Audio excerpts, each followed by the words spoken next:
Anybody here can get it. Treat the game like a scrimmage now. Master B with the flow. I swear nigga got no limits now. I've been ballin' for a minute. Whole team full of winners. Anybody here can get it. You tuned into the realest now. Anybody here can get it. Treat the game like a scrimmage now. Master B with the flow. I swear nigga got no limits now. I've been ballin' for a minute. Whole team full of winners. Anybody here can get it. You tuned into the realest. Right. Hey everybody, welcome to episode 13 off the platform. I'm Greg, and I'm joined as always by my mate Jackson. How are you, Jackson? Good, mate. How are you? Awesome. And we have got one of the most loveliest people I have ever met, the lovely Kate Mitchell-Roggeveen. How are you, Kate? Hello, I'm good. How are you? We're awesome. Thank you for joining us today. My pleasure. Now, for those who don't know Kate, and I can't think there'd be anyone out there who doesn't know Kate, she's an IFBB Pro. She is a strong woman pro. I'd love to say she's a powerlifting pro. We don't quite have that yet in the powerlifting world, but watch the space, eh? Yep. And so that is an awesome list of achievements there, Kate. What's next for you? Thank you. So I've got an exciting year planned this year after a bit of an abysmal last year, thanks to COVID. So this year I've got the Wolfpack Invitational for powerlifting coming up in July. So that's July 3rd. And then after that, I'll be going straight through to a cut for America. I'm going to go to Florida in December for an IFBB Pro bodybuilding show. Nice. So I've got my two favorite sports. Just strongman's hasn't quite made it yet, but got my powerlifting and then bodybuilding. So it's going to be an exciting year. Nice. Now, I wasn't completely sure, and Jackson was a little bit upset when I mentioned this, but I was disgusted. Do you have a CrossFit background as well? Yes. I okay. fully based in CrossFit. I Yes. don't like using the C word. I know. I love CrossFit. CrossFit's so fun. I think that's one of my favorite sports. I think CrossFit's where I found my love of lifting, because I loved CrossFit, but I was always a bit better at the strength component. You know, give me the deadlift or the pressing. That was where I kind of tended to do better. So once I did probably about 5 years of CrossFit, I switched to powerlifting just because I loved this, the strength component so much. So CrossFit kind of led me into powerlifting. I'm gonna have to change. You were good at CrossFit, I imagine. Yes, I think I went to regionals 2 or 3 times, maybe 3 times. I can't quite remember.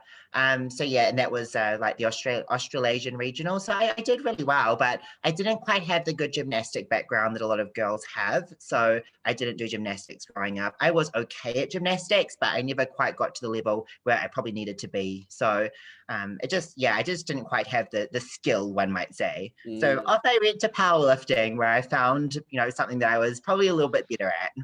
To redeem yourself in Jackson. Everything just goes straight up and down. It's a bit easier. Yeah, it's a lot. Yeah. I was gonna say I'm gonna have to change how I whenever I talk about Kate, I'm always like she's like the strength triathlete. It's like, you know what I mean? Because you're the top in New Zealand pretty much at all 3 sports. But I'm gonna have to change. I'm gonna say, yeah, but she does CrossFit as well. I'm gonna have to tell them that first. Isn't that the thing? That if you do CrossFit, you should tell people that first. You got to tell people. Yeah. You do CrossFit. Yeah. So, Kate, have you been good at? What's your sporting history like anyway? I mean, I guess you've been doing sports since you were a youngster. Have you been good at everything you've done? I've always been very disciplined. Like even when I was little, like I rode horses from when I was very young, and I was always, I rode my horse every day. Always made sure that the horses were well looked after. And then I swam every day for quite a few years, and I've always done a sport every day. So I've been very disciplined in that manner. So I kind of went from equestrian to swimming to triathlon to CrossFit, and so every day I've always had some kind of training to do. So yeah, I think from a young age I've always been very athletic. Where's that come from? Where's that drive or that discipline come from? I think it would be from my dad. So my mum was a working mum, so she wasn't home very much. So my dad brought me and my brother up. And my dad's always been very athletic. So every day before I was born, Dad bought me a little horse to ride, so I could ride before I could walk. So I always had some kind of athletic thing to do. And if I was at home, he'd be out playing baseball with us, or I'd run home from the bus stop. I was always so encouraged to do stuff outside, and it sounds so old, but, back in my day, we didn't have computers, so I didn't have any devices to play on. I feel so old saying that, but, so all I did was sport and stuff outside, grew up on a farm. So I was very athletic. And so I don't know, I just always talked to that kind of sporting stuff. And because I was so encouraged by my parents, it just kind of made me feel good about myself, I guess. So, and then that's just continued up and still to this day, I guess. Nice. It's one of those Yeah. things that you get talking with people. I find I have that discussion with people a lot in the gym, and about how if you feel good about just life in general. And so you're probably much the same, Kate, because you've always got something you're progressing in. Do you find that it sort of just keeps you on track with everything, as long as you've got like that, like say you train for something every day, basically? Definitely. And that was what I found really hard last year. You know, COVID was a hard year for everyone for so many reasons. But for me personally, it was the first year since I can remember that I haven't had a competition in front of me to aim for. You know, and I really Crazy. struggled with my mental health in that aspect because I've always had motivation to drive towards a set goal. And all of a sudden, you know, I was going to go to Pro Raw. It was cancelled. I had a show in America in July, a bodybuilding show, cancelled. You know, and I was left in the kind of this like really dark place where I didn't have anything to train for. I felt like I was just going through the motions. I still trained, I still did what I was supposed to do, but I wasn't training for anything. And I realized then how much it means for me to have a goal, especially a sporting goal. That's what seems to fulfill me the most, is a sporting goal that I'm working towards. And it might be like 6 months away. That's probably the longest I'd go without a sporting goal, but it really gives me that drive to get up every day and do what I need to do. And so I think I've always had that. I've always had a sporting goal just ahead of me to like keep me going. That's definitely what makes me feel like motivated and inspired to like get up in the morning. So with those, like obviously you say like, so you say you set a goal 6 months out. Do you do sort of, obviously you have coaches, you're not, you know, even you're the best, so you still have a coach, but do you do your own, what would you say, like goals intermediately as stepping stones as such? Yeah, definitely. I mean, bodybuilding's a little bit hard in terms of like, especially in New Zealand, we're so far away from, say, America. As a pro, obviously, we compete in pro shows, and they're mostly in America and sometimes in Europe. So it's a little bit hard for us Kiwis to do multiple bodybuilding shows in a year because of the travel expense. Whereas, say, the Americans might compete more regularly just because it's easier. So, you know, so it's a little bit hard for us to compete all the time. So I try and do one bodybuilding show a year at the moment. But because it's just one time a year, I do often feel I need like little intermediate goals, because otherwise I still feel like it's such a long way away. It's hard for me to get excited to train. So that's why this year I'm going to do some powerlifting competitions just to give me that mental drive to keep going in the off season. And then I'll be happy to move, you know, fully into bodybuilding when I start my cut with, you know, for the on season, I guess we'd say. Because yeah, I like to have, you know, 6 months is like the longest I'd like to go without having a goal, I guess. But having like little powerlifting goals, you know, focusing on, you know, lifting heavier, kind of gives you that extra motivation for each training session. Yeah. So pretty much for you, say the powerlifting comp in July, when you prep into that, that'll almost be like your off season as such for bodybuilding, where you're just pushing the food, pushing the weights, and then you'll come into the diet. So will you pretty much eat, would you say, in a calorie surplus, or how close are you to that weight range? Because you're going to be in the under 80s, yeah?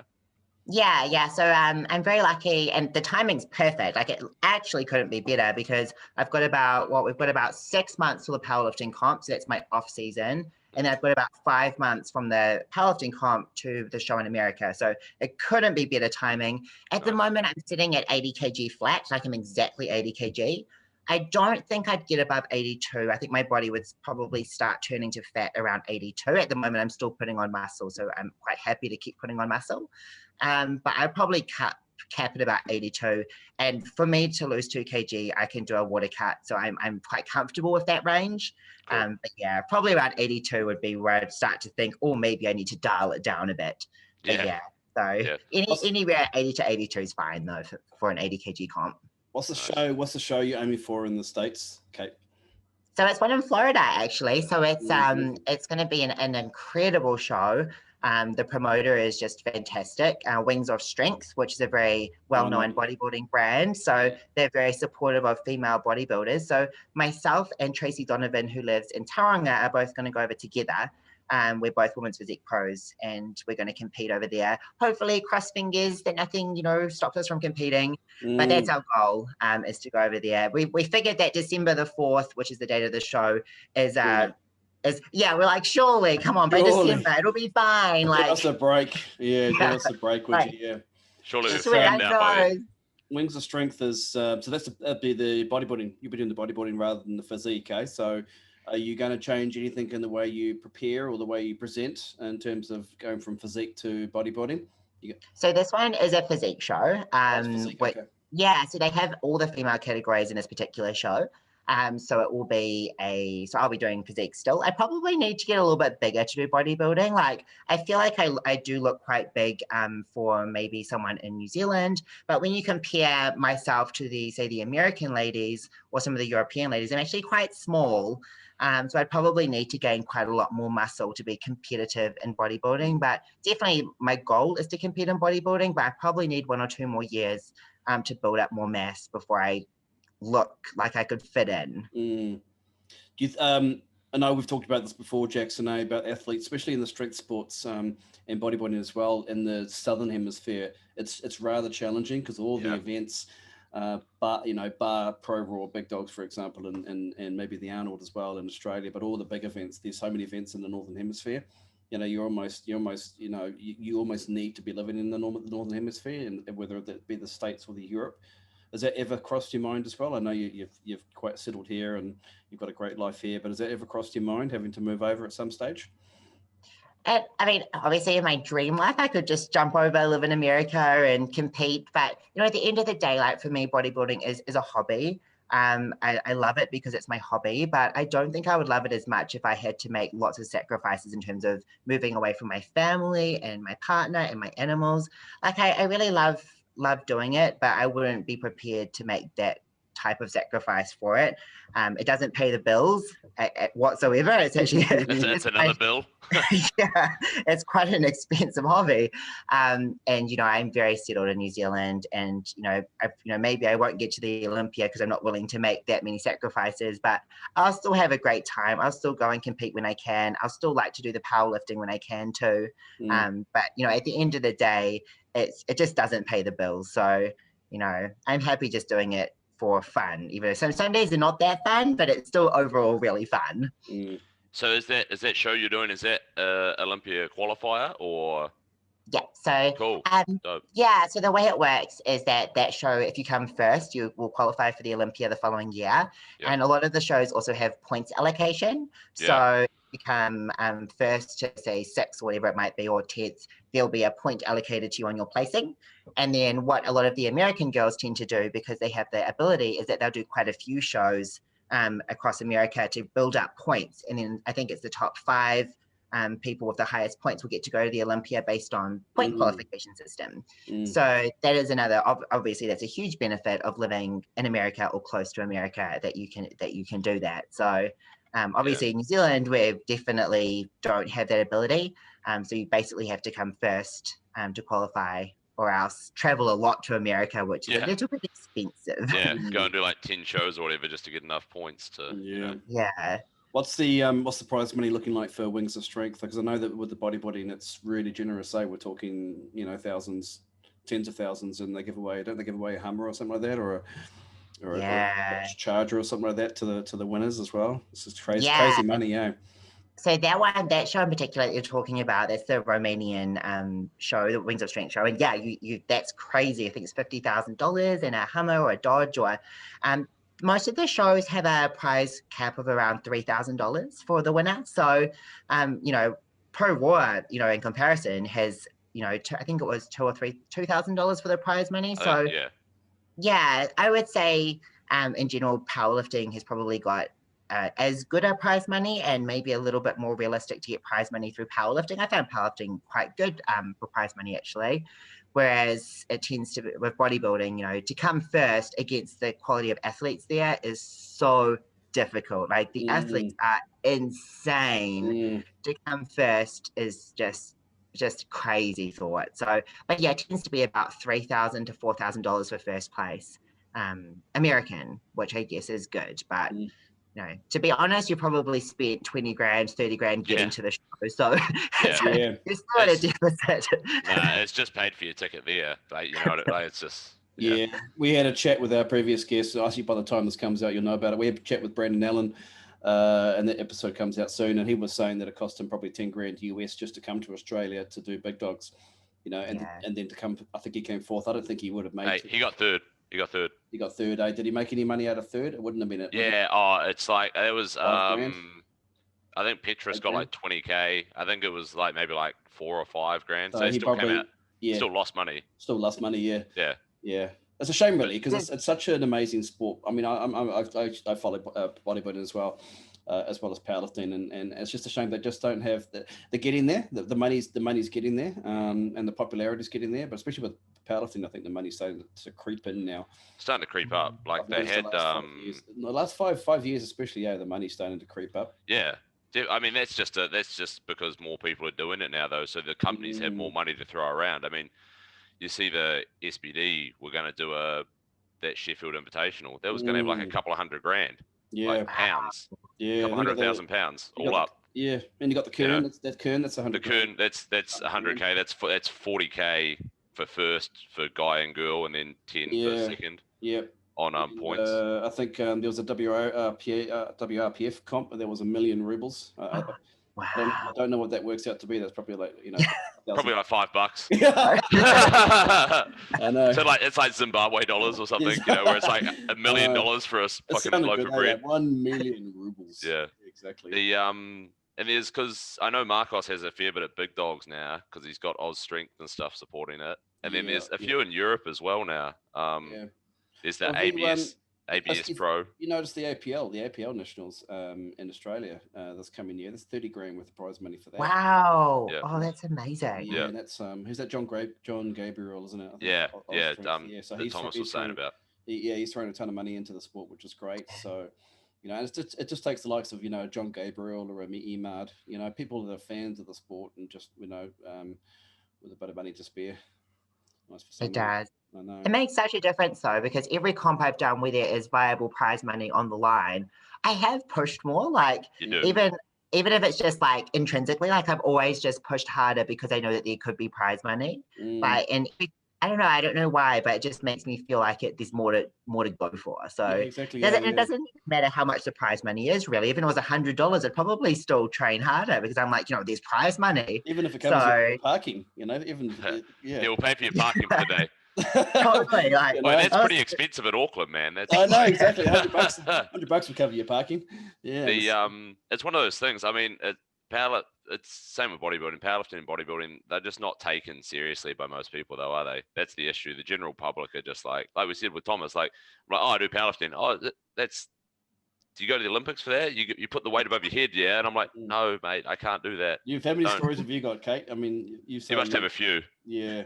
Yeah, I usually try, if I'm in the mood to chat, I'll usually try and explain powerlifting, and I'll try and explain the difference between weightlifting and powerlifting. Most people think I do weightlifting, which is the snatch and the clean and jerk, which sometimes I'll explain it, sometimes I'll just brush it off and be like, yeah, that's the one. That's what I do. Yeah, but just make up some numbers. Everything sounds heavy to them. You'll say you snatch 300 kilos, and they'll be like, oh, yeah. That's pretty good. Yeah, my uncle can do that. Yeah. My uncle, he barely trains. There's always one of those guys, man. Yeah. Do you get that a bit, Kate? There's always someone's always got a mate that can lift more.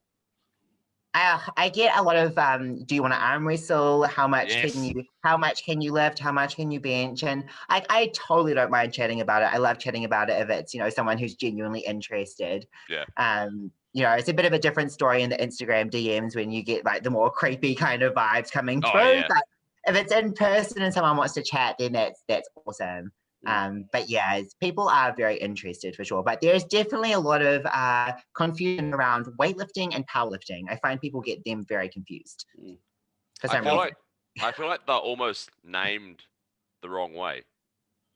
If you know what I mean. Like I feel like powerlifting should be just called weightlifting, and weightlifting should be powerlifting because it's much faster.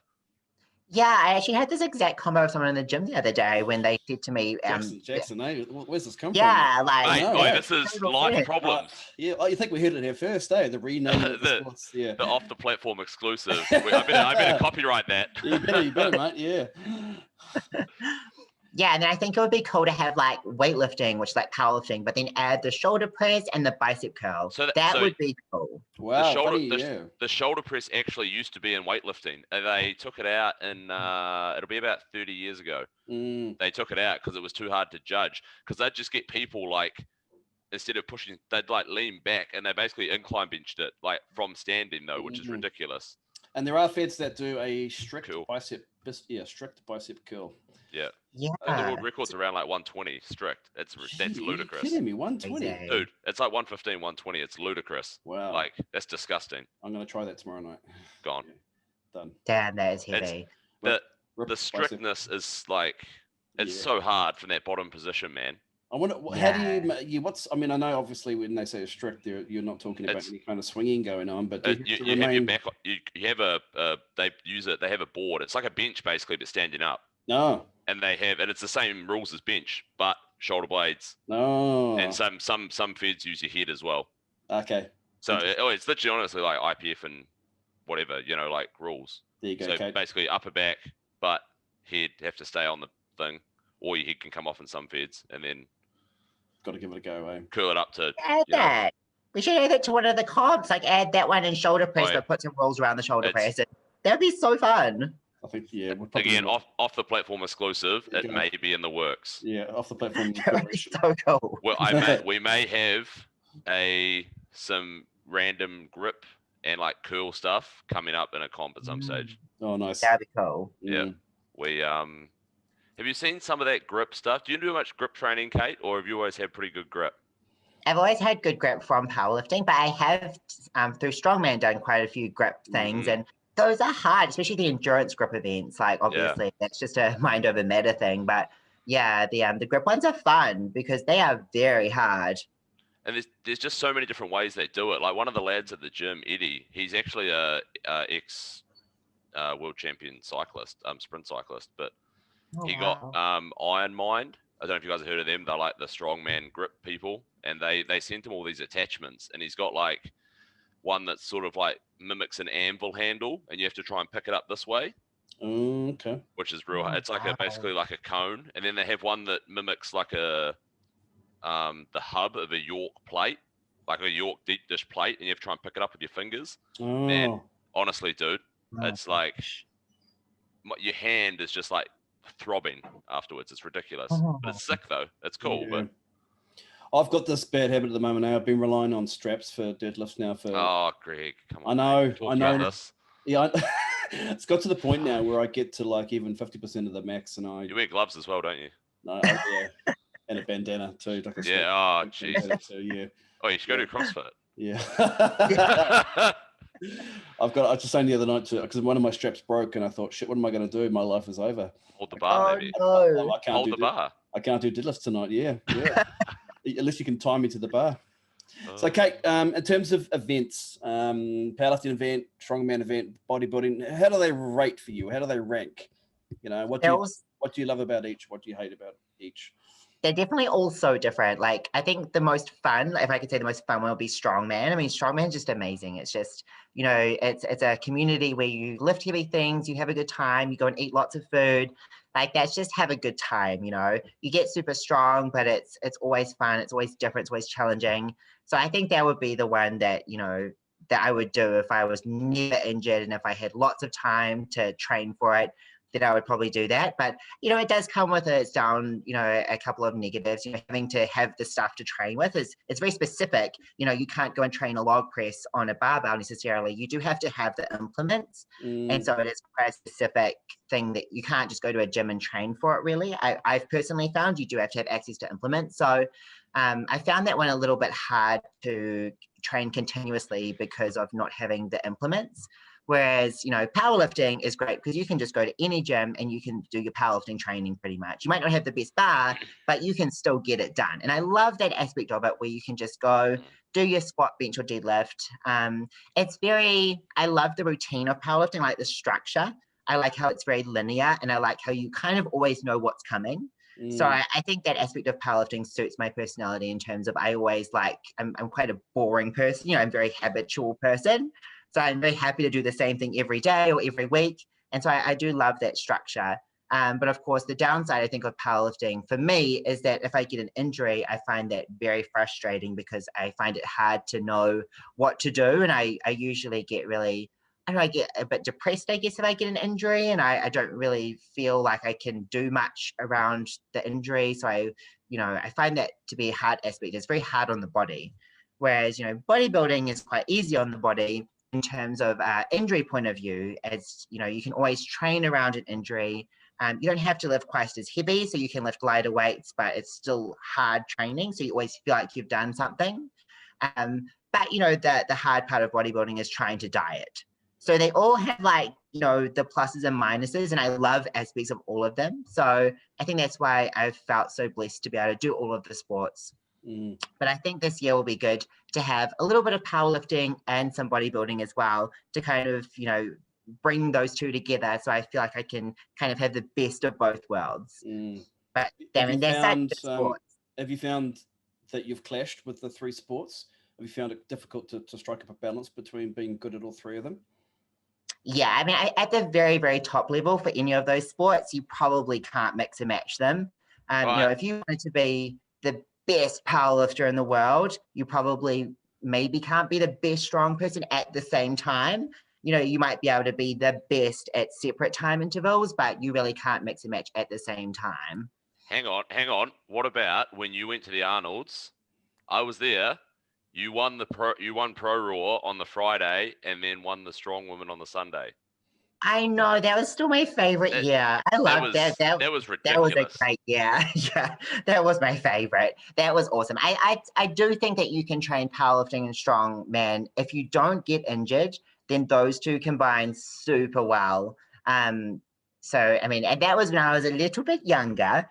So I didn't, so my recovery was very good. I could pretty much train all day. I didn't have a big mortgage to pay. I could pretty much train all day and recover the rest of the time. So, I mean, a lot of those circumstances come into play, but definitely the odd one out of the three is bodybuilding. It is quite hard to combine bodybuilding with either of those two. But saying that, you can definitely, do powerlifting and your bodybuilding off season if you want to. It might not be the thing that everyone does, but you can do it. And at the end of the day, you have to do what makes you happy, and if we're not getting paid to do this, probably not going to go to the Olympia, maybe one day, but probably not. So might as well, do sports that make you happy and fulfill your life. So that's why I'm pretty happy to put in some powerlifting. Might do a strongman event or two this year. There are a couple of really good ones that I might do. But yeah, you probably can't be at the top at all three at the same time. You just have to strong. Just do log and deadlift. It's basically like the bench only of strongman. Yeah. That's my favorite. I know, right? So I've entered the log deadlift champs in Auckland in March. Oh, nice. Just because obviously it's static, it's, not really much change of training. It's pretty much the two events that I'm very comfortable with. So I was like, why not? It's just down the road from my house. So I was like, well, might as well. Jump in, grab a medal. Grab a medal. Yeah, well, I'm just so excited to have comps to do this year after last year's, there was nothing to do. And I was like, I didn't appreciate before how much I loved going to comps and doing comps. So now I'm just like, right, if I want to do a comp, then I'm going to enter and I'm going to do it. Yeah, that's cool. Sorry.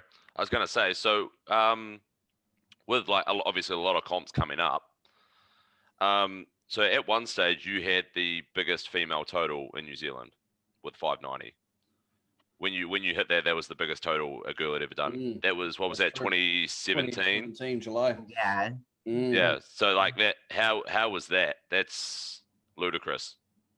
Obviously, because back then that was so far ahead of what everyone else was doing. Yeah, it was. I mean, of course, at the time, like I was looking up to girls that were doing, 650 or even 700. So to me, I was looking overseas thinking, oh, well, 590 is good, but, so-and-so in America did 650 or Cleo did 650. So, I was always aspiring for more. So I was so happy to get 590, but my goal for that comp was 600, so I was happy. I was super stoked, super happy. But at the same time, I was like, oh, I want more. So, which is always the athlete way, isn't it? You're happy, but you're like, what else could I do now? Always aiming for the next one. So how much of an impact do you think that has, is the fact that you can actually see better athletes then actually makes you think, oh, why can't I do that? What is actually possible? That whole thing about the guy ran the 4-minute mile, and then within 2 months, 50 other people had done it, but no one had done it for years before that. It's the same thing. Do you find that, like the fact that now you've got social media and stuff, and like you say, you can look at Chikara Holcomb doing like 700 plus, and then you're like, well, why can't I do something similar? It's so funny because I think when I was a bit younger, I fit into that all the time. Like I was always comparing myself, the past maybe three years or so. Oh, if so and so did a 150 bench, then I totally can too. Whereas I don't know, I don't know if it's just age or whether it's just experience, but now I just focus on myself. I love looking at other people and what they do, and I really admire them. I'm always like, wow, that's amazing. But for me, I'm so focused on what I can do. I would love to get a 200 kg deadlift because it would make me happy, but it doesn't matter to me that someone else could do 250 now. So I kind of feel like, I don't know, I feel like maybe it's because I'm getting a bit older, but now I just love training and love seeing how much I can push myself. And it's not so much about, trying to beat so-and-so or be better than this person. Still love to win, still obviously go to every comp thinking I'd love to win, but very much focused on, being my best that I can be. Yeah. So what do you think? Of, oh, you go, Greg. I was just going to say, just in terms for those who are listening who haven't quite or not quite aware of what Kate's achieved. So at 80 and 82.5 kilo class, that was 2017. It was a 225 squat, 140 bench, and a 225 deadlift. For those who are just wondering, so that's weighing 80.9 kgs. So, which puts you at that stage at third in New Zealand. And I just double checked it on Open, but 74th in the world as well. So it's massive. I don't think I'm in the top 100. How much time you got to scroll, Greg? I did try to look once, but it just scrolled away into oblivion. So, but we're talking, 590, and then number one here is at 772. So we're not talking. We're talking about 180 odd kilos. So have you got it in your, Kate? You think to hit that 600 mark and go even higher? Is that even on the radar?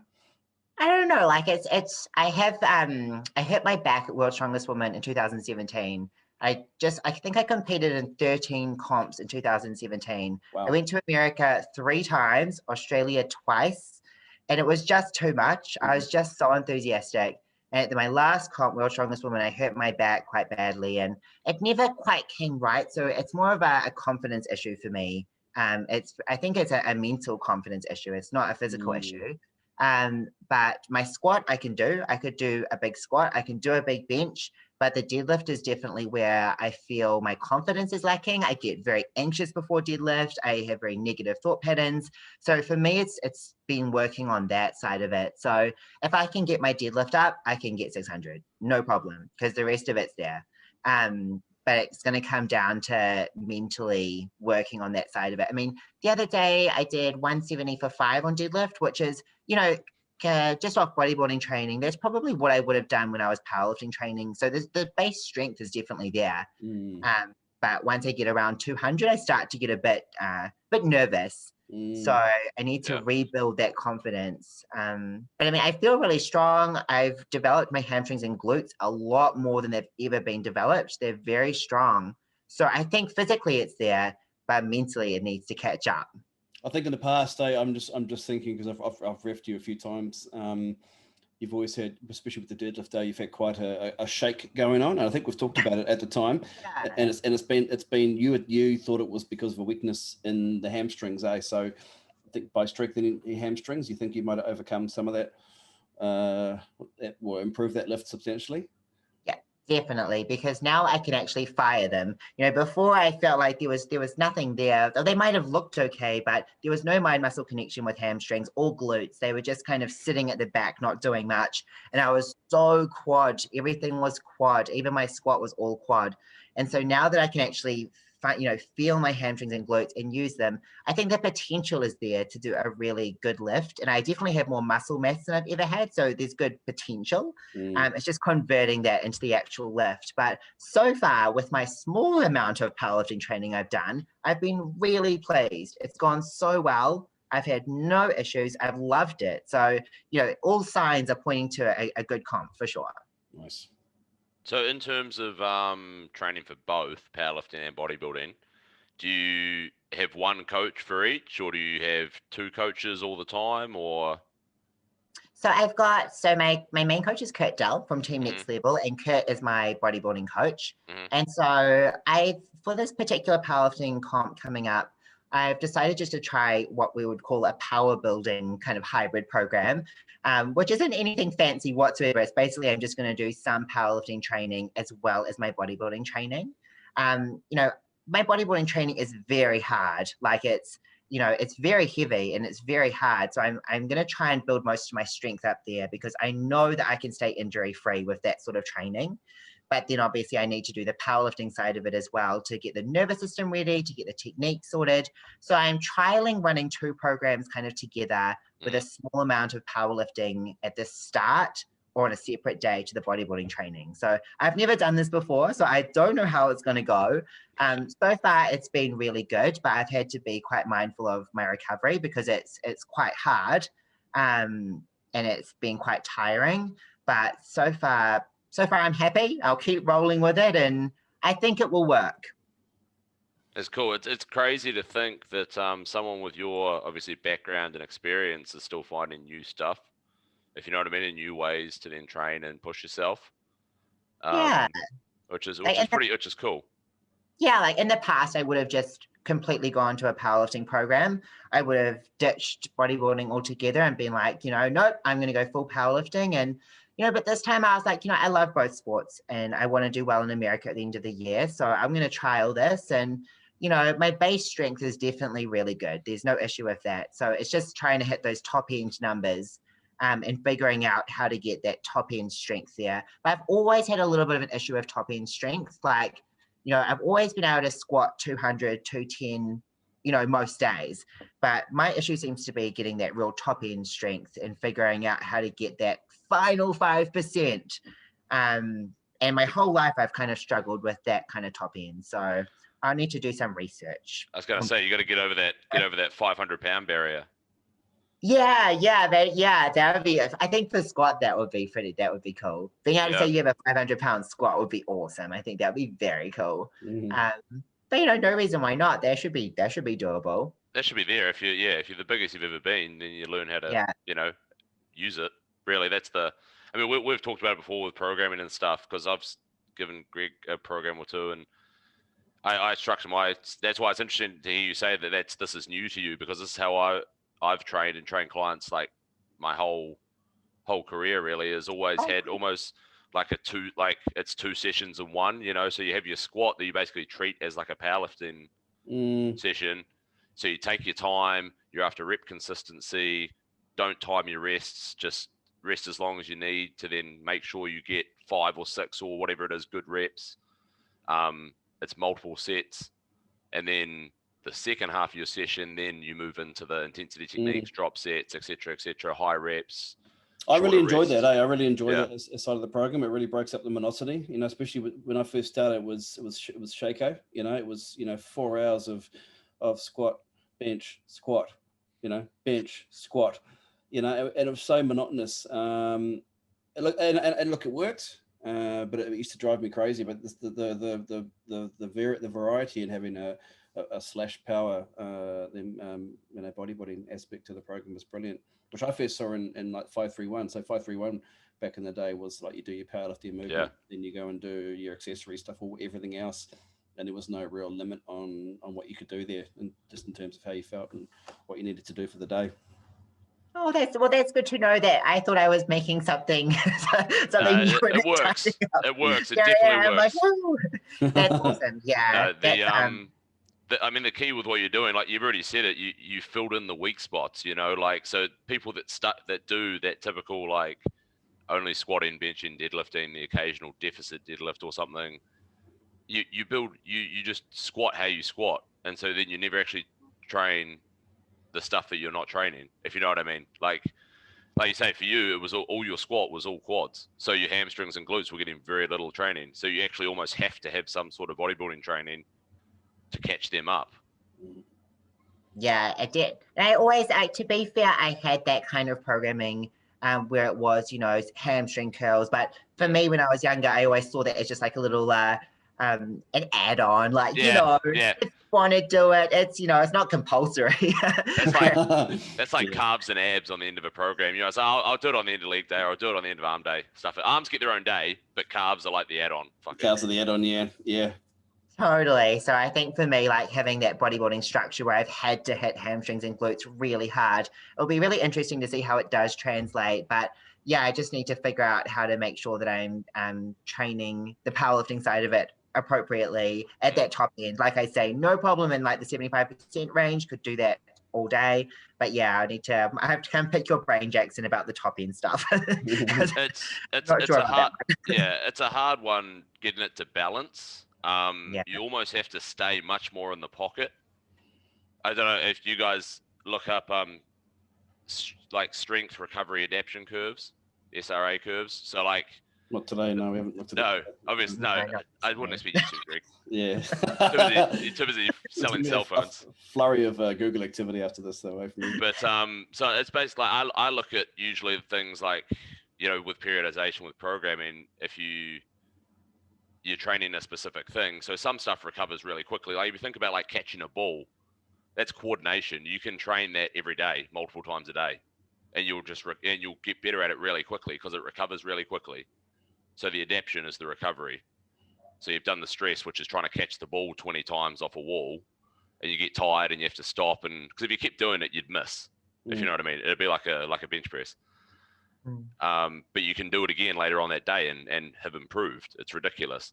So that's the skill thing, like you say about the squats and stuff. But then, you get your cardio system takes a little bit longer to recover again. And then your muscular system, so hypertrophy training, like bodybuilding training, takes a little bit longer again to recover. And then the longest is the nervous system, which takes, I mean, I could pull it, after comps, I'm spent for like 2 weeks. Just because of the tax on the nervous system, pulling and squatting over 300, and it's just ridiculous. It makes you feel like you've been hit by a bus. So, Jackson, what do you think about? What do you think about these systems where they talk about? And I saw one the other day. I thought it was crazy, but deadlifting every day, deadlifting every day. And in the comments, the people were going, "Are you mad?" But someone was legitimately trying to push this off as a legitimate training program. Yeah, of course you can. Yeah. You've seen the Bulgarians, they squat every day. A lot of Olympic lifting programs have squats 6 times a week. You just have to make allowances for it elsewhere, if you know what I mean. So you've got if you're doing that much volume, so you got basically 3 things you can change: intensity, volume, and frequency. So if the frequency, it's like a triangle, and you can only really pick 2. So if your frequency is really high, well then inherently your volume's really high because you're going to be doing heaps of sets. Yeah. So the intensity just has to be down. Yeah. But you think if you do something that often, you're going to get really fucking good at it. Like you guys have seen Smolov, yeah? Yeah. The squat program. You squat 4 times a week. Yeah, which you is get really fucking good at squatting. But you get really good at it, yeah. And your knees, your knees hate you, yeah. You just put everything else on the back burner. They literally say don't deadlift when you do this program. No, exactly, yeah. I think I tried a Smolov and a Smolov Junior at the same time. Didn't work. There's one. Jamie, who I train with, is the only person I know who has made it through a Smolov cycle. Wow. And never missed a session, never missed a rep. Wow. Just ludicrous, man. That program would absolutely cripple me in 2 weeks. Yeah. Obviously, it's worked for him, though. What he's doing, 350 now, I saw the other day. No, he's done 365 in comp. Oh, he has? Okay. Yeah. No, he's got a good squat. Good squat. And, I mean, he's just a savage, though. You give him a program and say, you can't do this, he'll do it. Nice. He just, I don't know. He honestly, that's for me and him, honestly. So we'll do our session, and it's almost like the powerlifting bit of the session. I sort of say, oh, let's, I'm going to do this, or like go for these reps, 5 sets of 6 at this. And he's like, oh, yes, well, I'll do that. And then we get into the bodybuilding side of the session, the harder side of the session. I'm like, JT, what are we doing? And we just run each other into the ground for 2 hours. It's ridiculous. That sounds so good, though. What a good combo to have. You guys can really bounce off each other. That's awesome. Mint. Yeah, me, him, and Chris, who was organising the Wolfpack stuff with me. Barring the couple of years that I was in the UK, we've trained together for, I feel old now, probably a decade. But it's hard to find good training partners. Have you ever found that, Kate? Have you ever had good training partners, or you prefer to train solo? I think the problem for me is that I do have a schedule that's a bit all over the show. I find it quite hard to commit to, 4 p.m. every day sort of thing. Or so I think due to that, I train alone. Especially for bodybuilding, it's been quite good to train alone because the mind-muscle connection has been much better since I trained by myself. It's definitely hard with the powerlifting, but we've got Flex Fitness Takapuna up here. And, the owners of that gym, they'll do anything for you. So if I ever needed a spot, I feel like I could just go and ask them. So not a problem. And, I've got quite comfortable now with the idea of failing a rep too. Like if I failed on a squat, I've got safety bars. So I'm quite happy to, it's not ideal. I mean, I wish that we had a good team environment up here to train with all the time. But, life kind of gets in the way. You just do the best that you can. And then I feel like when I go to comp, though, I do appreciate the surrounding so much more because there's so many people and the hype's there and people loading your bars for you. So, I mean, it's not ideal not to have a good training partner, but you can make the most of it. Yeah. I mean, you can. I mean, and like you say, you're so driven and you always give yourself goals. So, and you know how to push yourself. Do you find that there's quite a few people, they'll say, "Oh, I do 3 sets of squat to failure," or whatever, and you're like, "No, you haven't. Come on, mate. If you know what I mean, if you do a proper set of squats to failure, you're not doing another one." Yeah, I think I've really learned probably this year this year, the past few days, probably that second half of last year, I really learned what failure means. Like for me, learning how to push myself to failure. And I think that's when my body started to actually really respond and start to grow, was really going to failure. I always thought I trained hard. When I look back now, I always could have done another 5 to 10 reps, whereas now I can push myself to absolute failure. And I think that's where, for me, the growth is. And I think that's what will carry over to powerlifting well, is that push. Like I can push so much harder now without fear. So I think that's been a good lesson for me, is how hard you can actually push yourself. Yeah. I mean, that'll help you with obviously the mental block with the deadlifts. Was it a deadlift that you hurt your back on? Yeah. So it was it was a car deadlift, and I was just shattered. I was so tired. And my back was exhausted, and I just pulled 1 too many reps, and my back said no. But I think ever since then, every time I feel a slight pull on my back when I go to deadlift, I just freak out mentally. My brain's like, no. Leave it. My brain's like, put that down. So then I put it down. And I did that so many times. I've kind of worked myself up into a bad habit now of, if I feel anything in my back, even if it could be a good thing, it could be my back just, getting ready to lift. I'm like, oh, no. So I have to detrain that now, which I will. I know I will, but it will just take time. So far, I haven't found a deadlift this year and second half of last year. So yeah, so far so good. Nice. So the lower back pump, that's the bane of every powerlifter, I reckon. Yeah, and see, I always think of that as the worst. Like for me, I have the back pump for me is the same feeling as like I've herniated my disc, or I can't discriminate between them. So I always freak out mentally. Oh no, that's terrible. So it's just working on that mindset that, you can still pull through a good deadlift, even if it feels a little uncomfortable. I mean, who likes to heavy deadlifts feel pretty nasty, even if they've got great technique. So they don't feel great. They feel like they take an age. Have you found that the physique changes from powerlifting have aided you in bodybuilding, or if they have been a bit challenging? Because there's a different physique that results from powerlifting. Would you agree with that, or is that a myth? Yeah, no, absolutely. So it's been an interesting one, because obviously I have quite a thick waist, but I don't know if that's from powerlifting, because everyone in my family has quite a thick waist. So that might just be a genetic thing. There are many powerlifters that have very small waists. Obviously the problem or the issue can be that if you have a thick waist in bodybuilding, that's quite undesirable. You're wanting to have a small waist and big lats and big legs, so you have like an X frame. I've been back powerlifting now, and my coach checks on me every week, and he hasn't noted any issues with my waist getting bigger. I wear a belt. I don't do much core training because my core is already quite strong, so I haven't tried to bulk it up anymore. So, but powerlifting is great for muscle density, because what looks good on stage if you're under the lights is that dense muscle, the muscle that's been put on through years and years of heavy lifting, rather than kind of like that new muscle, which is a bit softer. So powerlifting makes for beautiful muscle. So the benefits of powerlifting with that beautiful muscle, I think outweigh the negative of maybe a slightly wider waist. And if you have a wide waist, then you just make your lats bigger and your legs bigger. So you just have to try and even it out. So I assume you've got better at posing too. Like obviously any flaws in a physique can be hidden, with some clever posing. Have you spent a great deal of time on that?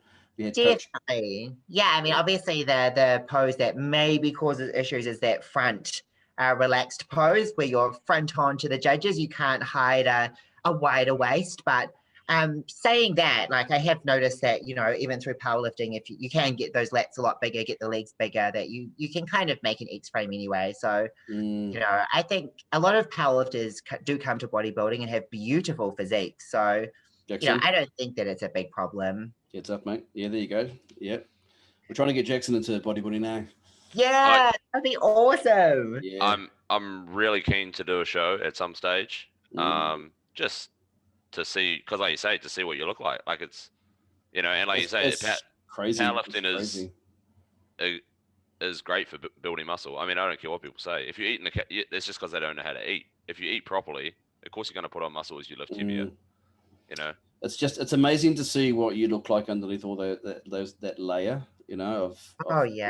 of flesh. And Kate, I mean, you're probably, you're looking great all year round, but for us, for some powerlifters anyway, there's a softer side. There's a few more layers. There's a few more layers to get through. Yeah, but I mean, I've done it a few times, and it's just amazing how you end up, the end result. It's almost like I don't want to say work of art, but it is a once in a lifetime thing. I think everybody should at least achieve it at least once. It's pretty cool. Yeah.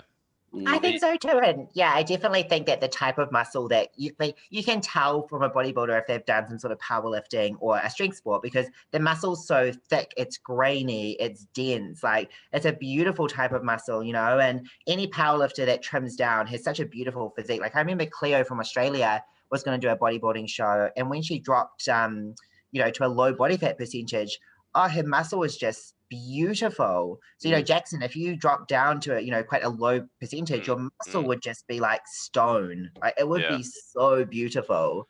It's one of those things, you get just the nice thick muscle fibers instead of just sort of that sarcoplasmic hypertrophy where the muscle's sort of full of glycogen and stuff, Yeah, it's such a different look. Like it's the strength sport athletes have a beautiful muscle type. It's really nice. Yeah. Do you find for bodybuilding that people quite often overestimate how big they are? I think, like, for me, I think I underestimate because I always forget that I'm on the larger side. I always forget. And then my partner will be like, oh, people are looking at you in the supermarket. And I forget that to most people, I am quite big. I am muscular. But I think maybe it's more a male thing. They often think that they are quite large. Yeah. But it's also amazing how, you think you're big and then you drop down to, 5% body fat. And, sometimes what's underneath isn't as big as you thought. Like, I know every time I've cut down, I've dropped so much size that I realized that, you can look really big if you're in off season, but when you're on season, you can look quite small. Like, it really depends how much muscle mass is under there and can you hold on to that when you cut down? Yeah. It's one of those, like, because just I've talked to a few people about doing a show, and I'm like, from after nationals, I've cut down. I'm just under 120. I'm just under 120 and I've got abs. And then people are like, oh, well, how much? And I'm like, yeah, but if I did a bodybuilding show, I'd lose another 20 kilos. Like I'd be lucky to be 100 kilos on stage. That's a big dude. Yeah. And people are like, oh no, surely you'd lose like 10 kilos. You'd be sweet. I'm like, no, you don't understand how lean these people are. Yeah. Like, I think you'd be high 90s, Jackson, Yeah. maybe early 100s, and that would look ginormous on the bodybuilding stage. These guys aren't. I mean, even the biggest of the biggest are probably 110, 120. I think 130. I think the Olympia guys are maybe at the biggest. I think Rolly might have been not Rolly. Yeah, Rolly. Rami. Maybe, yeah, Rami. Dude, Rami, how ridiculous did he look the other weekend? This is so much That was sick. I paid for the live stream. It was actually a good live stream. Did you guys watch the live stream? Wow, you pay for the live stream like $50 US. Crazy. All right. Oh, you're not the only one that watches bodybuilding here, Greg. I didn't realize you were such a fan. I didn't even pay for it, but yeah, I just watched the after show. But yeah, legit. Did you watch any of it, Kate, or? I watched a lot of it on Instagram. Oh, yeah. I just got the highlights, but Yeah. I thought the quality of athlete this year across all divisions was phenomenal. I couldn't Huge. believe it. It was every division, everyone looked amazing. But yeah, Big Ramy always blows me away with his size. I mean, what a specimen. He just looked so good. He's just ludicrous. Crazy. He's comes across as such a lovely guy too. Yeah. You know, I don't know behind the scenes, obviously, but he just seems quite humble, really friendly. You know, this what you see is what you get. Yeah, the people's champ. Yeah. I saw this year he got coached by Dennis James. You guys are obviously old school. And he seems to have just said to him, "Don't worry about what you weigh." They barely put him on the scales. I saw a thing where he said they barely put him on the scales. Yeah. Because you know how he was always like, "Oh, he's 300 pounds on stage, but he'd just come in or fat for them, if you know what I mean." Yeah, I know. I've listened to Chris Aceto talk about him many times, about the difficulty in bringing him in shape, or you know, because there's so much muscle there, and I think he reacts. He's quite a hyper responder to whatever you do. So of course, you've just got to be super careful in what you do with him, because it can go either way. Yeah. I saw a thing. Speaking as a hyper responder, I saw a thing, and he only started lifting in like 2013. Wow. And he turned pro in he started lifting in 2013 and he turned pro in 2015. Wow. That's like mind-boggling. That's crazy. You know what I mean? Like you get guys like John Meadows. I mean, that guy ground, and he just got his pro card after like 30 years of 30 years, exactly. He just got it. I know. And there's an example of a hard, grainy, you know, beautiful physique, you know, hard, you know, like almost like a Branch Warren type physique, you know, it's just rock hard from lifting heavy and lifting well for year after year after year. Let's change tack slightly, Kate, because I know you mentioned that you get the looks in the supermarket. How have people responded? I mean, obviously you look fantastic, got a lot of muscle on you, but it's obviously not the norm. How do people respond? How do your family responded? I think my parents were, they're very supportive.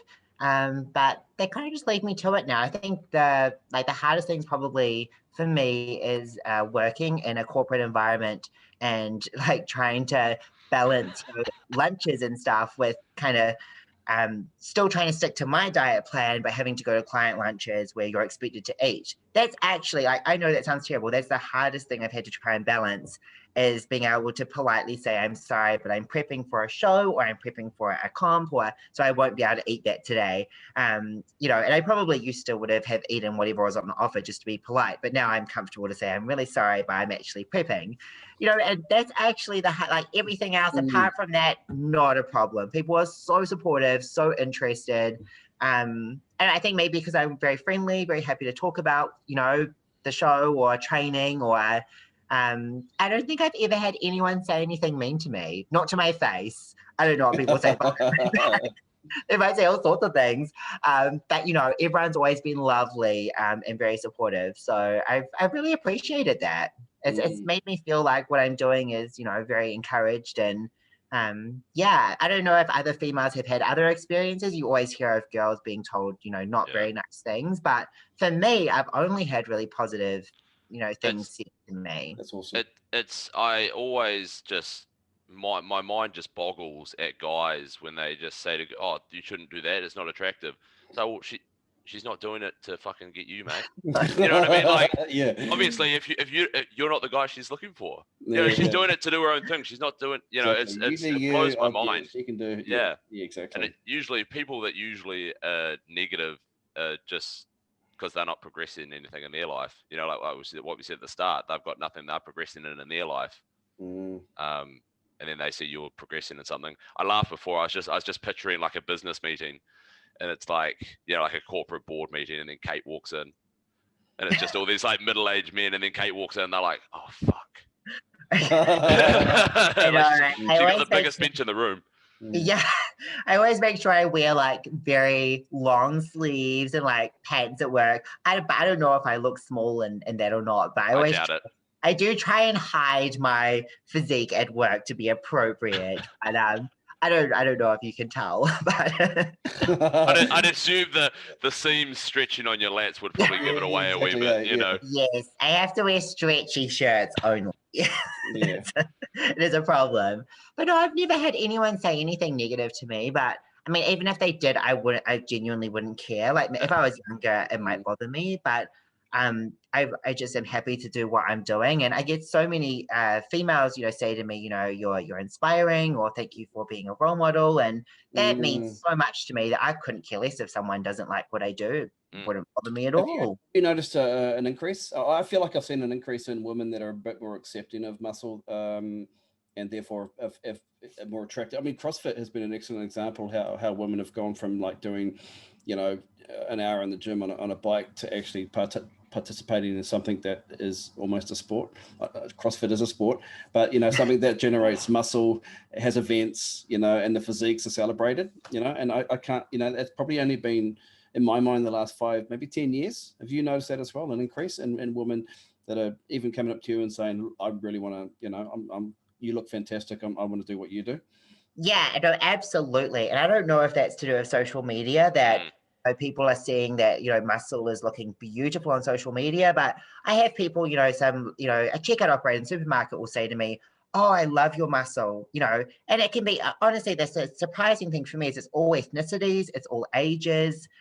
It's usually females that will talk to me, which I love, but I'll get a lot of Asian women say to me that they love my muscle and they would love to go to the gym as well. Where can they start?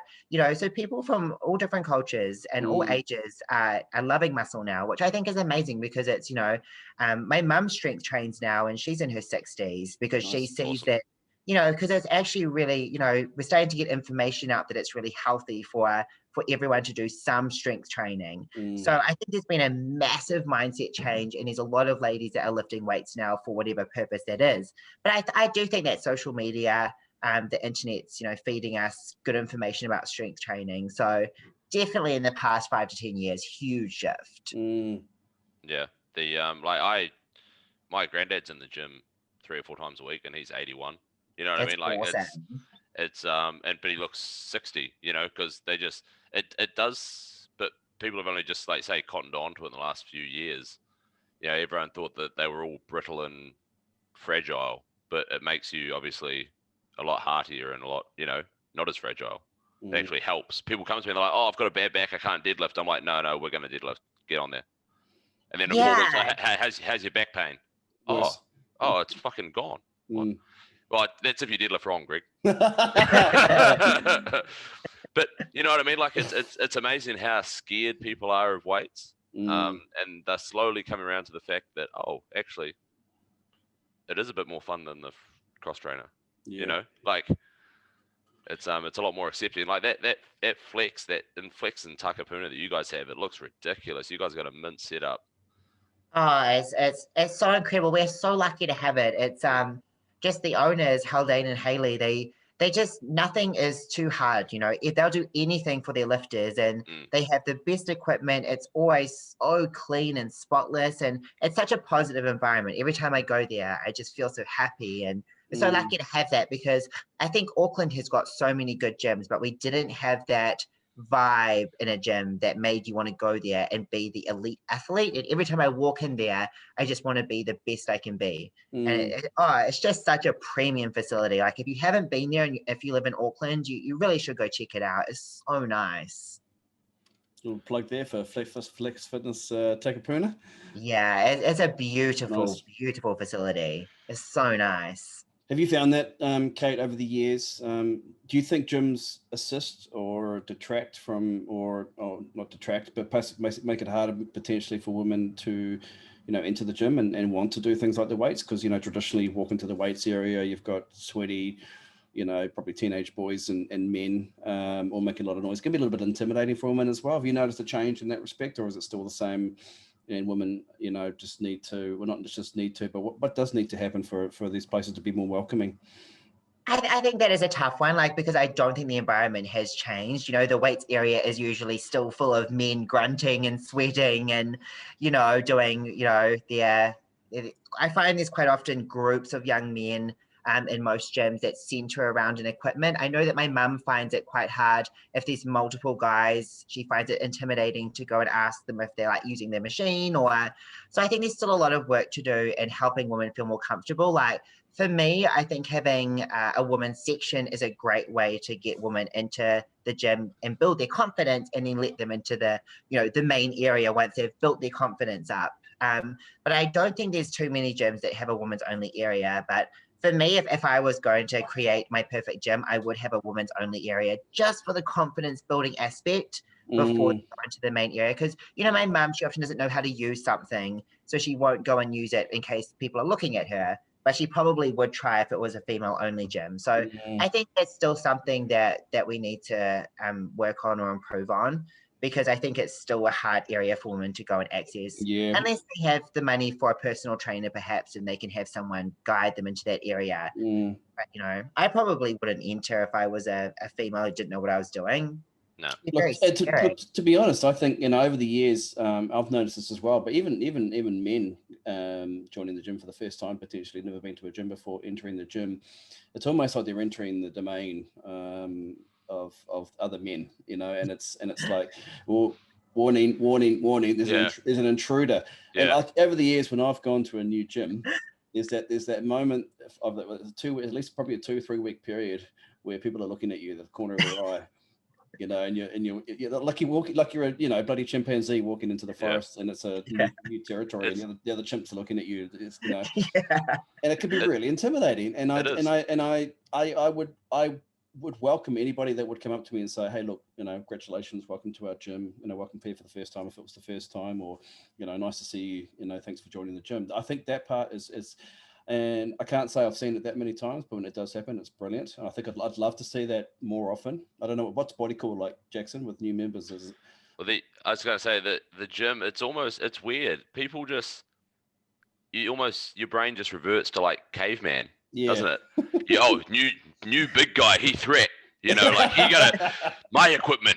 It's exactly, it's like I am alpha, or whatever. It's ridiculous. It shouldn't be, but it does. It's then you're going out lift them all, and you kind of get accepted into the okay, tribe. Yeah, you're okay, mate. You can bench 100. You're okay. Yeah. I always joke about that at the gym. We have we can't anymore. It's 2021. You have to accept people, but we used to always say you had to bench 140 to touch the stereo to change the music. I know. I do at times. I'm unracking the plates from the bar or from the leg press, and I think, I should just leave 2 or 3 on, because if you can't lift 2 or 3 plates, go somewhere else. And that's just me being lazy. There's like 10 plates on each side, and I don't want to bloody take them all off. But I found a lot of the gyms these days don't have fitness trainers, because back when I was starting out on my fitness journey, every gym had like 3 or 4 floor walkers, and these people would walk around and help you with your technique or with your equipment.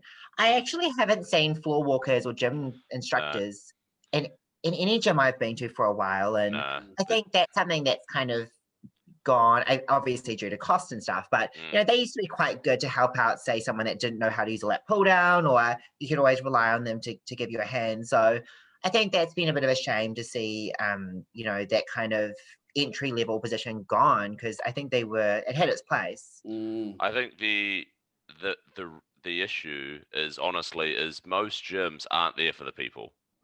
They aren't there to help people. They're there to make money. Why do you think that they have so many treadmills? They're not there to help people lose weight. They just know that people will come in and jump on the treadmill. If they were actually there to help people lose weight, they would have a couple of treadmills, but like Kate said, put most of the money into lifting equipment and into a trainer for 8 hours a day walking the floor. You know what I mean? Like most gyms, I can't remember what the statistic is, but when I did my fitness business course, it's something like the average is that 85% of members at a gym don't go. Yeah. And that's the perfect gym member, because there's no wear and tear on the equipment. There's no wear and tear on the floor or the facilities. You're not an issue. You're just paying their bills. And that's what most of these gyms want. That's the issue. Whereas when you get a gym like Flex Fitness Takapuna or like Bodycore, where we're actually wanting the people to come, if you're going to sign up and not come, then don't bother. Just don't pay the money. You know what I mean? Like, so you actually want the people to come. That's when you get the environment that is then welcoming, and like I'll be training, and if I see someone doing something cool, that people come and ask me, they're like, oh, how do I use this? What's that? And it can get annoying if you're like a well-known face and people come and talk to you. But like, I remember when I was first in the gym, you know, I had no idea what I was doing. And I had guys do the same thing for me. Show me, oh, that's how you bench press. That's how you do a curl. That was pretty much it. But Yeah. but you know what I mean? It's one of those things. Yeah, it depends what the gym is there for, I think. Yeah. And definitely it is, because I have 2 gym memberships, and one of them is at a Snap Fitness, which is near my house, and the other one's at Flex and Takapuna. And you know, I love both gyms for different reasons, but they are very different environments. One is very much a commercial type gym, whereas Flex is definitely for the people. You know, the equipment is designed specifically for, you know, a purpose, and it's just different. I feel like 2 different worlds sometimes, 2 different types of lifting world. You can just see such a clear difference. Yeah, it's crazy that the typical general public just thinks gym. You know what I mean? Like, to us, it's like we can actually tell the difference, and the general public would be able to as well if they walked in. But they're like, "Oh no, gym! I don't like gyms." No, because they've had that commercial experience, and they're like, "Oh, I'm not going to go to the gym anyway. I don't like it." But then if they actually came into a proper gym, what we would call a proper gym, it's actually a real good time. You have fun, you know, and you get results, and then you want to keep going, and then that's how you end up like us. always sore and never always happy, at the gym, and always at the gym and unsocial and eating out of Tupperware, and you know, like, but yeah, I think that's definitely something that but it's hard because the people that have the money to set up these gyms, it's an investment, so they want a return on their investment. Yep. Absolutely. And like, that's why I admire Flex Fitness Tacker so much, because Haldane has put so much money into it to give us the best equipment. You know, nothing is too much for him to provide us with. And, you know, I'm so glad that we've got the nice stuff to use, but it feels amazing too. Like, once you've felt a good hack squat, every other hack squat in the world, you're like, oh my gosh, it's crazy. Shit. Yeah. You just like, it's like luxury. It's like a luxury hotel. Yeah. It's just amazing. Like, you appreciate it so much. I feel I'm a bit of a bar elitist now, because I bought my own bars. I have them. We have like bar racks at the gym, and with I don't know if you've seen them. They're actually awesome. These Pro Lock collars. So they're basically like this, and you put the bar in, and it's got you padlock it, and when you unpadlock it, it's got an Allen key in it that tightens the lock onto the bar. Wow. So like, my bars are on the thing, and no one can put a plate on it because they can't get this lock off. Wow. I can just leave my bars at the gym and then unlock it when I want to go and train.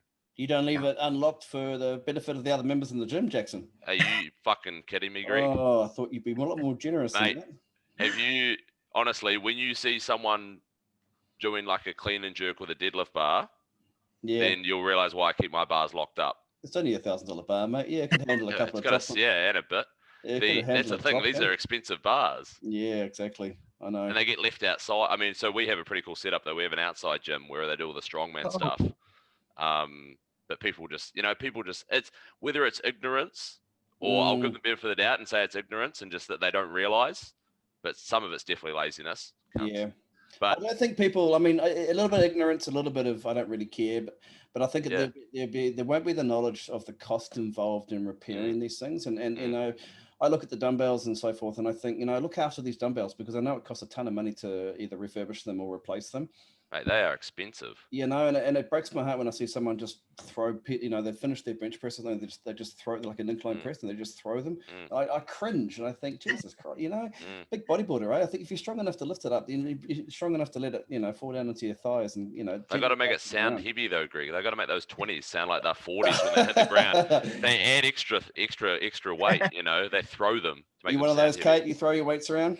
No, and when I see it on Instagram, I always feel so like, because we recently, we've got a bit of a home gym set up myself as well. And I guess I never realized how much everything cost until we started buying stuff for our home gym. And all of a sudden I'm like, oh my gosh, like dumbbells are so expensive. I've never been one to throw weights just because I wouldn't do that. But now when anyone throws their dumbbells, I'm like, that is so expensive. Like, don't do that. Like, put those plates down nicely. Your $15 a week in membership's not going to cover the repair on that easily. No, Yeah. everything's so expensive. But I think like the same. If you can lift it, then put it down nicely. You know, unless it's a safety issue. But you know, generally put it down nicely. So, Kate, what's the plan? What's the long-term plan? I know. How far ahead do you think we'll plan at least? Do you go as, you know, you've got a 5, 10 year, the 20-year plan? I know you've started some coaching. You've been coaching for a while now, eh? So Yeah, I coach here and there just for enjoyment, just for passion. Definitely not for the money whatsoever, just because I love helping other women. But I mean, long term, my goal in life, I guess, that the thing I haven't done yet is stand on the Olympia stage. So if one day I might be so fortunate to stand on the Olympia stage, then that would just be incredible. And that's probably my goal before I'm 45, 50. You know, there are ladies that are in their late 40s on the Olympia stage. So I've got a little bit of time. I'm almost 33, so I don't have too much time, but I have some time. So, you know, that would be my goal one day. And I do think I could do that if I just keep ticking away. But at the same time, I want to keep enjoying it. I want to do my powerlifting for fun while I'm trying to pursue that long-term goal. But that's probably my main sporting goal now. That's one thing that I haven't done that I would just love to do, you know, before I, you know, retire from bodybuilding competition, if that ever happens.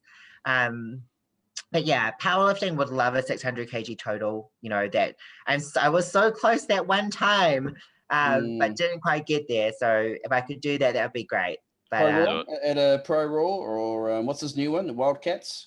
One of those? Wildcats. I don't think I would drop to under 75 kg again, which is the Wildcats weight criteria. For me, I've done so many comps where I have dropped weight to under 75, and you know, a lot of the girls under 75 are quite short, so they comfortably get under 75. They can bulk up. You're not Laura, short. You got Laura, you got Chloe. They're not tall girls, are they? No, and like Keita, there are some amazing lifters in Australia, but they sit around that 5'2", 5'3", like they are quite short, and I'm kind of that 5'7". So if I cut down to 75, I'm very skinny. So I look very Bambi-like with long, you know, gawky kind of legs. So I really like to just see where I can go with powerlifting if I let my weight just go where it wants to go, because I've always cut and I've always tried to fit within that 75 kg mark. So that's why I'm excited to do the Wolfpack Invitational, because I can sit at 80 kg. That's a good weight for me. I feel very healthy there, and see what my body does. And I think if I could get to 85-ish one day, maybe I could lift something pretty good. So, you know, I'll just keep ticking away, see what the body wants to do. But yeah, long term, the Olympia would obviously be the dream. Nice.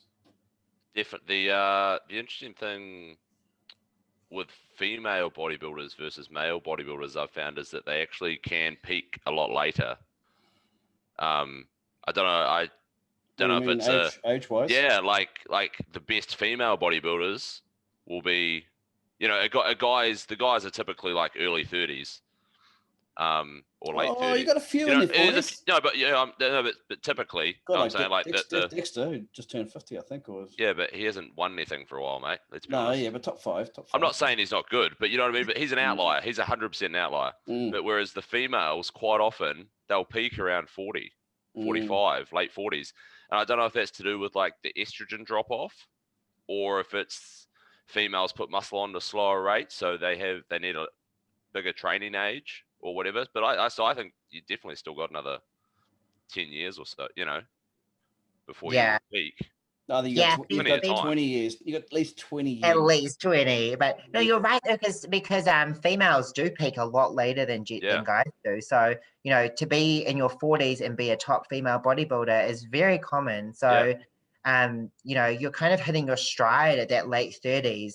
So I don't feel like I'm in a rush to kind of get it all done, because I've only really been bodybuilding competitively. Really, the past year, I've taken it seriously. So if I multiply this by, 7 or 8 years, we could do some pretty cool stuff, and I don't plan to stop. So, just keep ticking away and growing. And I think that, that it will happen one day, but it does take time. It's not a sport where you can rush stuff, is it? It's definitely a time-based sport. So Does having a pro card, is that something you maintain? Do you have to do comps? Do you have to do at least like 1 or 2 comps a year, or no, you don't have to? You can maintain a pro card indefinitely?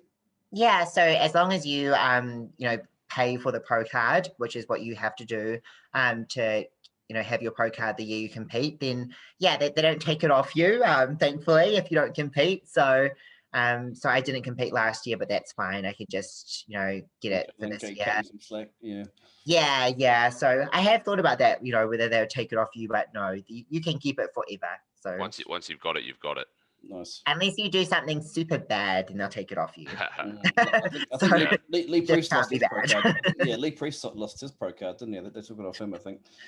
Yeah. There, when you sign the contract, there's a couple of things that they note that you can't do. So as long as you stick within the rules, as in what they want you to do, then you're fine. Nice. That's the same as any organization, though, isn't it? Really, that's just part of the parcel, really. Yeah. Totally. But yeah, no, it's going to be. I'm excited for July because there's probably like 3 of you. We've got 1 girl in New Zealand who's done 600, and that was Teresa, and we've got 3 girls who will potentially do it in July, which is awesome. Yeah, it's going to be such a good comp. It's going to be so exciting, and it's such good timing for everyone to start the year, but then have a really good build up to it as well. So I think it's great that it's kind of halfway through. It's like the perfect build up time. That's what we're aiming for. Same with the weight classes. That's why we picked slightly different weight classes to Pro Raw, because when I looked at I looked at a few results and stuff, and our best lifters are obviously in different weight classes to Aussie or the US, etc. So it just worked out better to do the classes that we've done. Same with the guys ones that are slightly different, and we've just reduced the classes, make it more competitive. Like you say, because when you have people to push you, you push that wee bit harder. Oh, definitely, 100%. I think the weight classes, for me, the Pro Raw weight classes were always tricky because I didn't quite fit. So I think these ones for a New Zealand-based, competition, these ones are ideal for the females because, maybe we're just taller, so it's harder for us to get underweight. Yeah, you need that extra 5 kilos. Yeah, it's much appreciated because 75 would have been tricky. But no, it's going to be such a good comp. I know everyone's really excited about it, and everyone's hopefully already training hard for it. So I've seen some people, yourself included, who are already training for it. It's ridiculous. So they're going to do an uninterrupted prep for it. I think that's super exciting. Yeah, no, people are already got their nose down, doing the hard work. So yeah, I think there's a few people that might do little comps beforehand, like myself, because I forget how to compete sometimes. I haven't done a powerlifting comp for, oh my gosh, quite a few years. So I figured I'd better get a little bit of experience in. But yeah, there's quite a few athletes just prepping through, which is awesome. Make sure you remember the press call on bench. Exactly right. I'm like, what if I forget the calls? Or I might need a practice comp. But yeah, no, it's gonna be super exciting. No, that's fun. So what? Speaking of weight, so what do you do nutrition-wise differently for powerlifting than bodybuilding? Anything, or are you similar structure, just more food, or? So I've never done a powerlifting prep on a diet before, unless I've been cutting, which has been obviously a bit stricter. So I'll be following my bodybuilding diet plan as per what Kurt gives me. But I feel very healthy. I eat a lot of food, a lot of protein for muscle recovery. I'm really happy with my diet, how it is. So I won't be making any changes. Nice. So yeah, but I think this is good though. This is the first time I've really had a good diet plan to follow. I've always been a bit of a rubbish eater for powerlifting. I've always just eaten what I wanted to eat, very low protein, which is not ideal. Yeah. So I think this will actually be really beneficial for me because I'll be getting a good nutritious diet and to help with recovery as well. So do you guys do a set meal plan, or is it a macro and calorie plan, or is it set foods? So I have a set meal plan, just because I personally prefer to be told. I'm very good at following instructions. So if I'm told what to do, I'll do it. As soon as I get options, I get a bit anxious and I overthink, what about this or this? So Kurt gives me options of what foods I might eat per meal, but I always eat the same thing. So for me, it's very easy to follow. Yep. I prefer it that way because if I got like a macro count, I'd find some way to fit in my favorite foods. It'd be like ice cream, breakfast, lunch, and dinner. So So I'm so happy for him just to give me exactly what I need to eat. And I found working with Kurt's just been amazing for my nutrition. So it's been very helpful. And I think it makes a big difference performance-wise. Oh, 100%. I've never eaten properly ever when I've been powerlifting. But I feel strong and energized and I recover well. So I think it's a good thing to add to the mix. Yeah. It's definitely definitely overlooked. You know, people see powerlifting as, like you say, you just go and lift. They only look at the training. They don't look at the outside of it. Because everyone says to me, what would you? Okay, this is a good question for you. Actually, I just thought about it then, because everyone says to me, a bodybuilding prep is harder than a powerlifting prep, or vice versa. But I imagine if you do both of them 100%, they'd both be just as hard in theory. Like for me, I follow a set diet plan as well. I like to just be like, right, I'm eating this at this time, this at this time. That's it. Yeah. Because it's just the way my brain works. I don't know why, but so like, even if I was bodybuilding, I'd follow a set meal plan as well, and I follow a set meal plan for powerlifting. So then they're both equally as hard, and the training's hard for both. So, what do you reckon, Kate? Yeah, they're very similar. I mean, obviously with bodybuilding, the hard part is kind of that last 8 to 6 weeks of a cut, for example, when you are feeling it.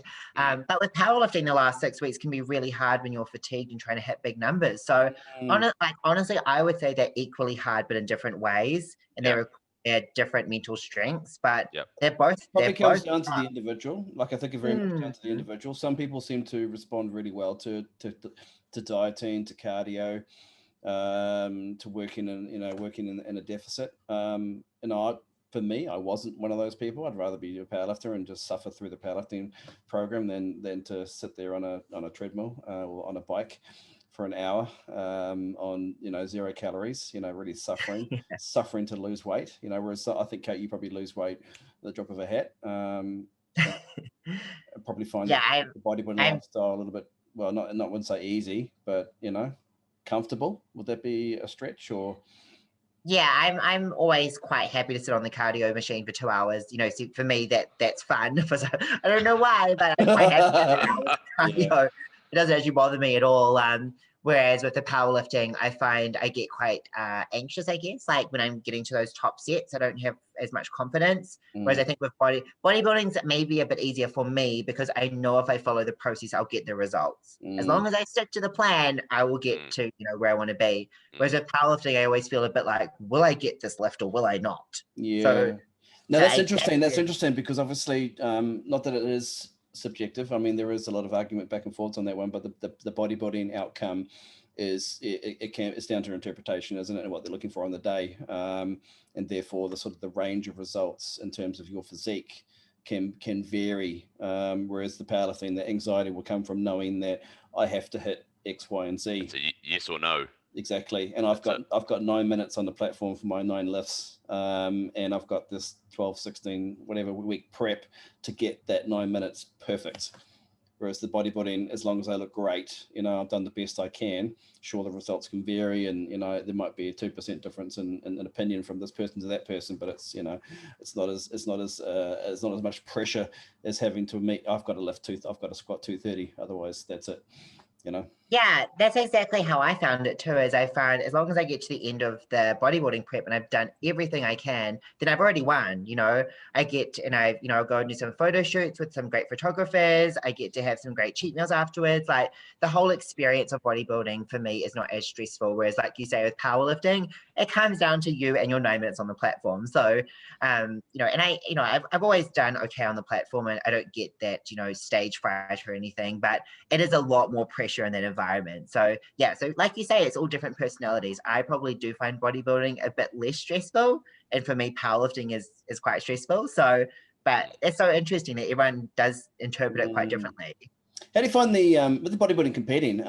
We've talked about this before, Jackson, in terms of the environment, and you talked about the strongman or strongwoman environment being really kind of supportive. You found the powerlifting environment to be supportive, but obviously not a little bit different to strongwoman?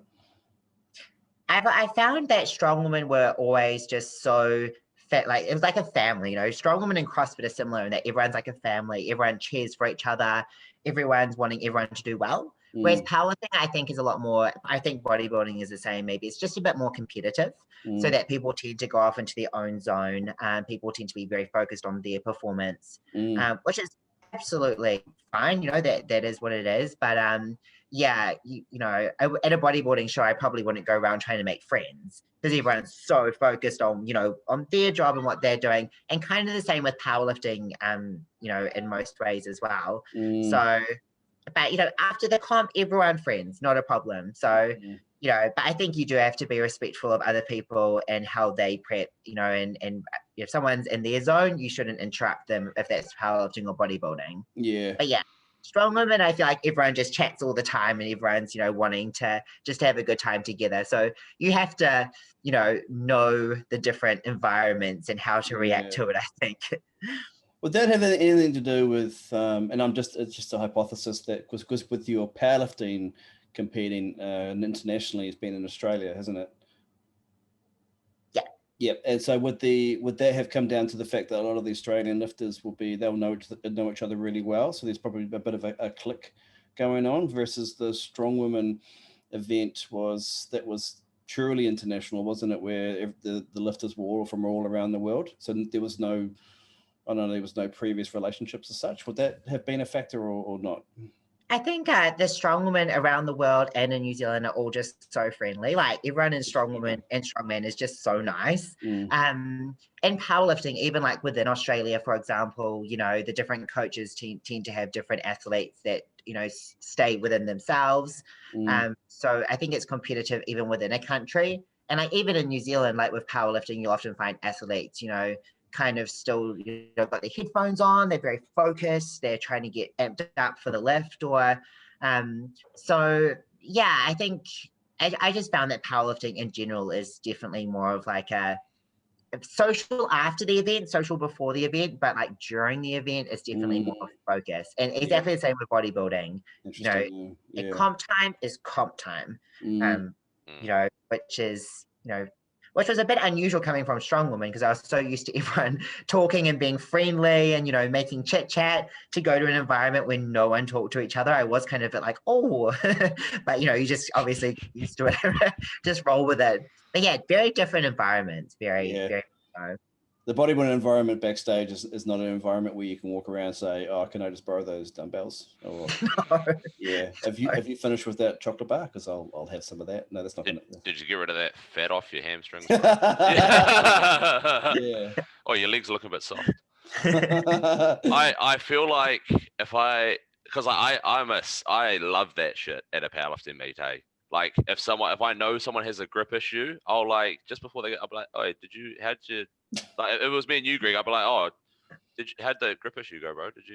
Are you using straps recently? Or and then it's the only thing they're thinking about, so it's just that the little mind games is fun. I feel like if I do a show, I'm going to be like that. I'm going to be like, oh, I thought you were supposed to come and lean in that. Be that guy that's just ruining it for everyone else. Like the Arnold Airways, yeah. Oh, pumping iron. Actually, one of my clients hadn't seen that the other day, and I said, no, sort this out.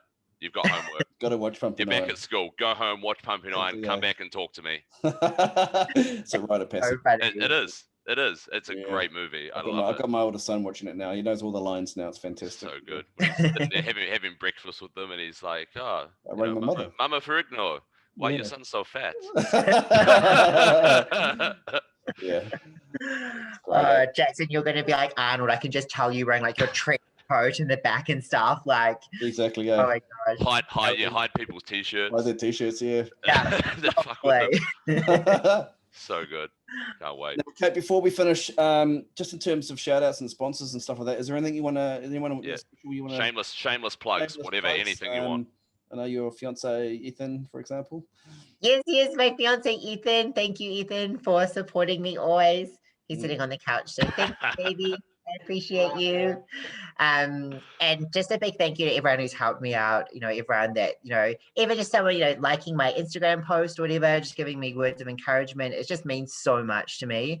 My coach, Kurt, who is just phenomenal. Thank you so much for all the help you give me. And Mike Debenham, who's coached me for many years beforehand. all my previous coaches. I just appreciate it so much. And I feel like everyone's had a part in leading me to where I am today. You know, I've taken something from every person who I've worked with, and it's really built me up over the years. So there's too many people to thank in one mention, but you know, thank you everyone, basically. And hopefully I continue on and make everyone proud. And I'm really looking forward to a good year this year. It's going to be a good one. We wish you all the best as well. We can't wait to see you at the Wolfpack Invitational. Looking forward to it. Thank you. And your bodybuilding at the end of the year as well will be at the Wings of Strength event in Florida. Yes. Yeah, awesome, thank you awesome. so much. So I'm we'll very be watching that very excited. closely. So thank you so much for coming on the episode. I hope you enjoyed yourself. Thank you. Thanks for having me. We certainly did. So anyone out there enjoyed the episode, make sure you like and share. I don't know if you say that, Jackson. We're probably should start saying it, but like and share. You can't say it now, mate. That's cheesy. We're not fucking Joe Rogan. We will be after this Kate Mitchell. Awesome. All right, Kate, thank you so much. We'll catch you later, and we wish you all the best for the future. Thank you. Thanks, Kate. guys. Good to yarn. Bye. See ya.